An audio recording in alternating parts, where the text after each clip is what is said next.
Hello everyone, myself Menaga Sangar Ganesh. Welcome to my video. In this video, we are going to see about multitask catch demonstrator. Overview. This simulator provides the capability to model a small-sized catch on a system that supports multitasking. In most of the modern processors today, it is often the case that multiple processors will need to share the resources of the system. Here we will simulate a catch on a system that supports multiple processes. The processes on the system must be scheduled in some fashion. We will explore some of these various scheduling methods later. The basic idea, however, is that generally we would like the processes concurrently being run on the system to share the available resources. If the system only has one CPU, this means that the processes may have to yield the use of the CPU for another processes. We call the operation of stopping one process and starting another a context switch. Since these processes are also sharing the cache of the system, it is possible that some of the blocks requested from the second process may be mapped to the some set in the cache as the previous process. If there are no more available slots in that set, one of the blocks from the previous process will have to be removed according to the replacement algorithm being used. At some point, however, the first process will be allowed to continue where it left off. However, the second process has left a footprint in the cache and has replaced some of the first process's blocks. Now, the first process must incur a penalty while it reloads the blocks it was utilizing before it was removed. We call this penalty the reload transient. We will now explore some of the options the simulator offers and how you can use the tool to simulate what we have discussed above. Configuring the simulator. The simulator provides many options that the user can set to mimic various systems and or scenarios. The cache content is treated as one word 4p per blocks. After configuring the available options by pressing the update configuration button, the user can then generate a series of memory accesses for each of the tasks by pressing the generate memory references button near the bottom of the form. The user can generate a series of memory accesses for each of the tasks by processing the generate memory references button near the bottom of the table. A table displaying the memory references generated for each task will be displayed. The user can then press the scheduled task button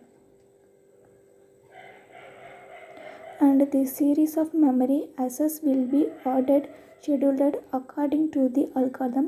Choose in the scheduling mechanism option field and finally step run button.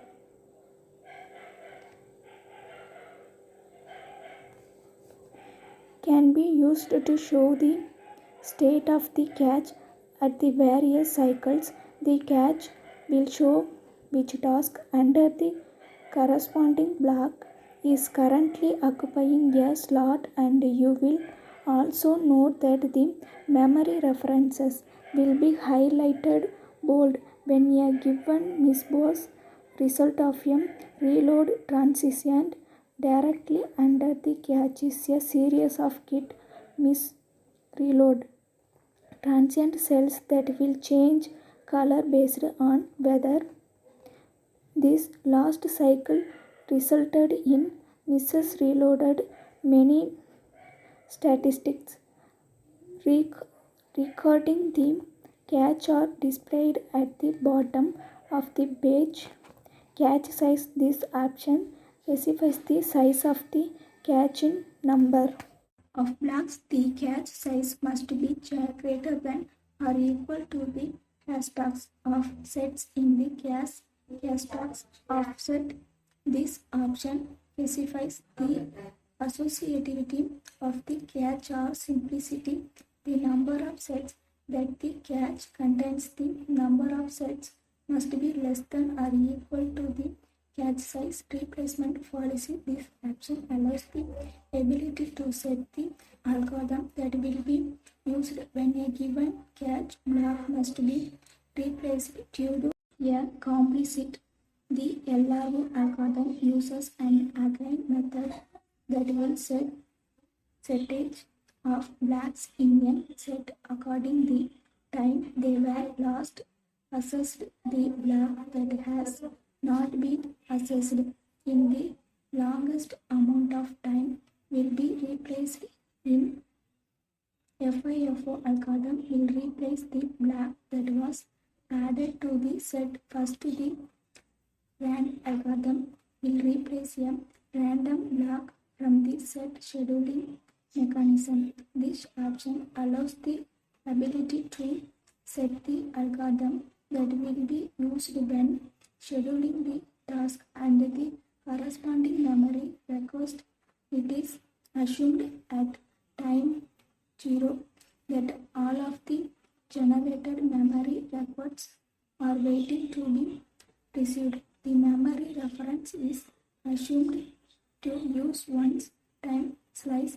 The FIFO scheduling mechanism will order the task and all the memory references in a sequential order, as it will be assumed that task A made its request first, followed by task B. The round robin scheduling algorithm attempts to distribute the processing time equally among all processes.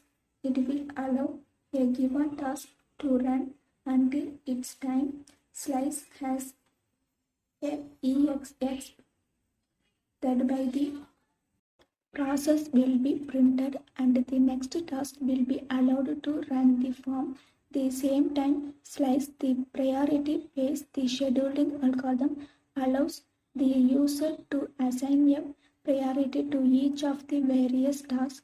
The task with the highest priority will be scheduled first, but the round robin algorithm will be used in cases that two tasks have the same priority. CPU time slice specifies this amount of memory access a task it can make before it must yield to another task. Not that is does not apply to the FIFO scheduling mechanism.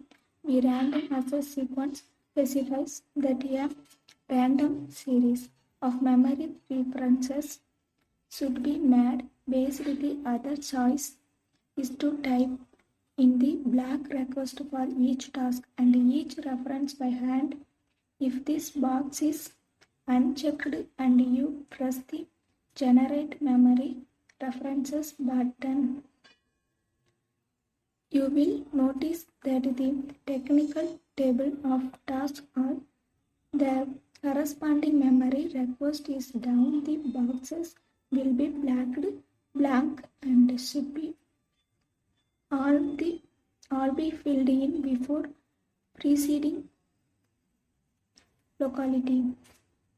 Probability. This option attempts to contain the range of blanks requested that can be generated by each task and provide reasonable simulation. To the principle of locality, the higher probability you choose the generator, the chance that a block that was previously requested by a given task will be requested again. Setting the value to 100% will result in the same address being used for all requested by the task, and similarly setting the value to 0% will not constrain the randomness of the generator addressing Anyway, with the expression that the simulation has been defined to limit the range of generated addresses to the 4x head size in blacks.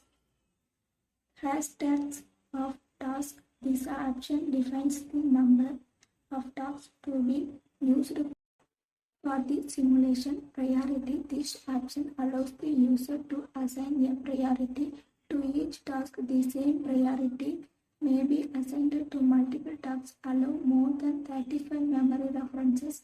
This option must be set if you wish to set one or more of the task number of memory references option to a value higher than 35. The reason for this because depending on how fast your machine in you have run to a simulation with 26 tasks, each of which may 99 memory references, then this simulation would take some time to complete number of memory references. This option allows you to define how many memory records you would like each of the given task to be used in the simulation.